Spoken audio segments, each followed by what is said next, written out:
Hello मेरे epic developers. आज की वीडियो में हम सीखने वाले हैं कि किस तरह से हम ऑब्जेक्ट प्रॉपर्टी शॉर्टहैंड का यूज़ करके हम किस तरह से ऑब्जेक्ट क्रिएट कर सकते हैं।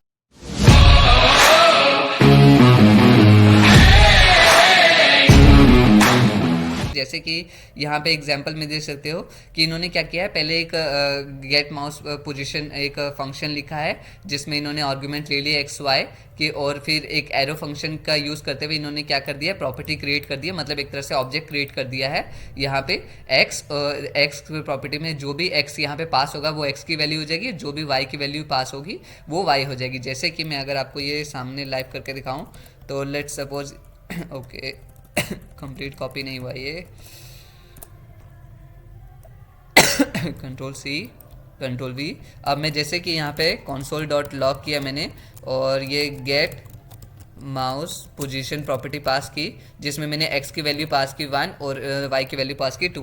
तो यहाँ पे क्या हुआ, देखो ये जो प्रॉपर्टी में x की वैल्यू जो भी पास की थी ये x की आ गई, x आ गया 1 और y आ गया 2। ठीक है, तो इस हिसाब से हम इसको शॉर्ट हैंड करने का तरीका क्या होता है, हम यहाँ पे ये जो कॉन्स गेट हाउस प्रॉपर्टी है इसको इससे रिप्लेस कर सकते हैं। मतलब कि हमें यहाँ पे जैसे कि आप देख सकते हो अभी भी x की वैल्यू 1 है और y की वैल्यू 2 है, तो ये दोनों में डिफरेंस क्या था, यहाँ पे हमने की वैल्यू पेयर का यूज़ किया था जैसे कि हम ऑब्जेक्ट में जनरली करते हैं, लेकिन यहाँ पे हमने की वैल्यू पेयर का यूज़ नहीं किया है। हमने यहाँ पे डायरेक्टली वैल्यू को हमने एक तरह से ऑब्जेक्ट यहाँ पे प्रॉपर्टी डिफाइन कर दी है और उसी को हम डायरेक्टली वैल्यू पास कर रहे हैं। ठीक है, आप इस तरह से भी बोल सकते हो और इस तरह से भी बोल सकते हो कि लेट सपोज कि हमने डायरेक्टली जो भी आर्गुमेंट पास करे वो डायरेक्टली वैल्यू बन रही है। ठीक है, तो अब हमारा यहाँ पे एक्सरसाइज में करना क्या है, अब एक बार ये पढ़ना चाहो तो ऐसे पढ़ सकते हो। Get mouse position is a simple function that returns an object containing two properties.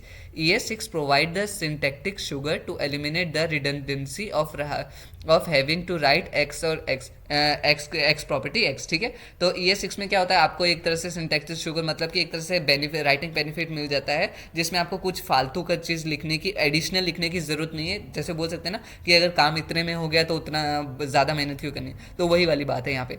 So you can write simply write x once it will be converted to x और एक्स। ठीक है, आप डायरेक्टली सिर्फ एक्स लिख दो तो वो automatically इसमें कन्वर्ट हो जाएगा, तो हमें ये करने की ज़रूरत ही नहीं है। और इससे क्या होता है कि हमारा जो कोड होगा वो भी छोटा रहेगा और हमारा जो प्रोसेसिंग होगी वो फास्ट रहेगी। ठीक है, सो स्टोरेज स्पेस भी बचता है, साथ में टाइम बचता है कोड का।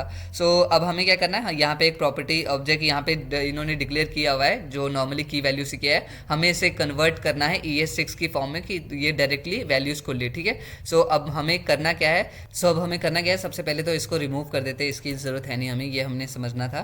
सो आप देख सकते हो यहाँ पे रिटर्न इन्होंने क्या किया, डायरेक्टली इन्होंने ऑब्जेक्ट का यहाँ पे प्रॉपर्टी नेम हटा दिया, डायरेक्टली वैल्यू पास की। ठीक है, सो अब हम अगर इसको कन्वर्ट करके देखते हैं, लेट्स सी अगर हम सिर्फ नेम हटा दे, एज हटा दे और जेंडर हटा दे तो क्या ये करेगा। एक से उससे पहले मैं आपको यहाँ पे console डॉट लॉग करना चाहता हूँ ताकि आप देख सको कि क्या चेंजेस हो रहे। ठीक है, सो क्रिएट पर्सन फंक्शन पास कर दिया हमने और उसमें वैल्यू क्या पास कर देते हैं, जैसे फर्स्ट में मैं वैल्यू पास कर देता हूँ अभिषेक, अपना नाम लिख दिया, और सेकेंड में मैंने एज डाल देते हैं। ओके, मैं अपनी रियल एज नहीं बता रहा हूँ अभी।